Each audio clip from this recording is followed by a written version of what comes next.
Revolutionary greetings, comrades. It's a red Sunday, the 23rd of March 2025.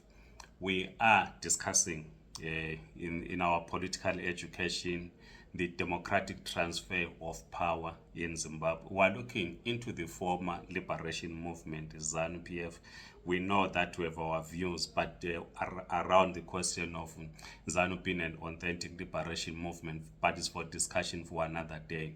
We also want to look into the Zimbabwean state as it was established in 1980 when we gained what we refer to as the majority rule. Unlike other liberation movements across our continent, or if we confine ourselves to the SADC region, Zanu PF has never had a democratic transfer of power. When it was established in 1963, Ndabaningi Sithole was the leader of Zanu, was removed by force in 1974-1975 when Robert Gabriel Mugabe took over as the first secretary and the president of Zanu.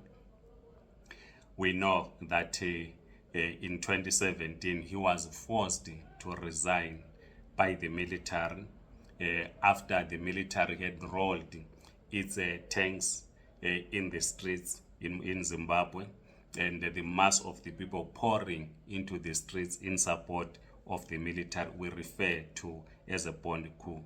So Zanu PF, as a former liberation movement, unlike the African National Congress, SWAPO, Frelimo, Chama Mpunzi, it has never had a democratic transfer of power from one leader to the next. This is why Zanu PF today is in a crisis over the succession question. The Zimbabwean constitution is adopted in 2013. Has term limits. Mnangagwa's term of office is coming to an end in 2028. But because democratic transfer of power is foreign to Zanu PF, they want to discard the constitution, extend his term of office to 2030. It is anyone's guess that if the faction inside the Zanu PF, which by the way has done its political work, they've managed to get the annual conference of Zanu PF to adopt a resolution to this effect. And we expect that in the next few days or so, we might see a bill being presented in Parliament to get Parliament to agree in extending the term of office to 2030, which also will coincide with the extension of the life of Parliament. This is as a result of the absence of a democratic transfer of power inside the Zanu PF as a political party. In 1980, when we gained the majority rule, Mugabe being elected as Prime Minister, and on the 31st of December 1987, becoming the executive president. You will know that at the Lancaster House, the constitution which was adopted in the Lancaster House provided that there was going to be a prime minister and a ceremonial president, who in the case was then Reverend Kenan Banana. But the liberation movement in Lancaster House were opposed to the position of a ceremonial president. Their argument, both Mugabe and Nkomo, they were arguing that it was uncommon in Africa to have a leader being ceremonial. So they wanted an executive president. But the Lancaster House Constitution then said that was going to happen if there were enough numbers in Parliament to amend the Constitution after 7 years, which was done. Remember that the amendment of the Constitution in 1987, it was done when there was agreement to merge Zanu PF and the ZAPU into Zanu PF, just before the public signing of the Unit Accord of 1987. So when the Unit Accord was signed on the 22nd of December 1987, then Mugabe get sworn into office on the 31st of December 1987 as the executive president, the commander-in-chief of the armed forces. He was then forced in 2017 out of office. Mnangagwa, as the leader of Zanu PF, and as the executive president of Zimbabwe, is supposed to step down. But because there is no tradition, they have not adopted, unlike other former liberation movements, that you can peacefully hand over power to another leader. This has given rise to a strong faction inside the Zanu PF that in the main is led by war veterans who support the deputy president, General Chiwenga, to take over from him.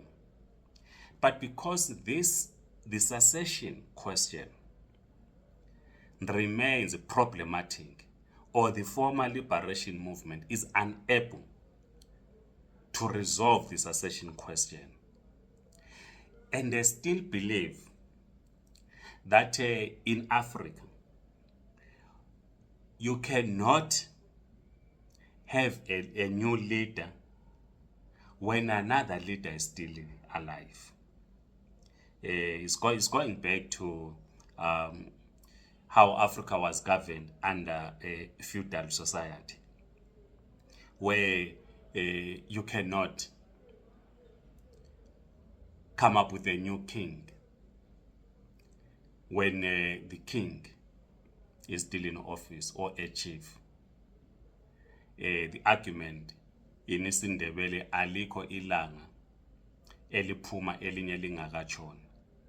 No sun can rise when the other sun is not set.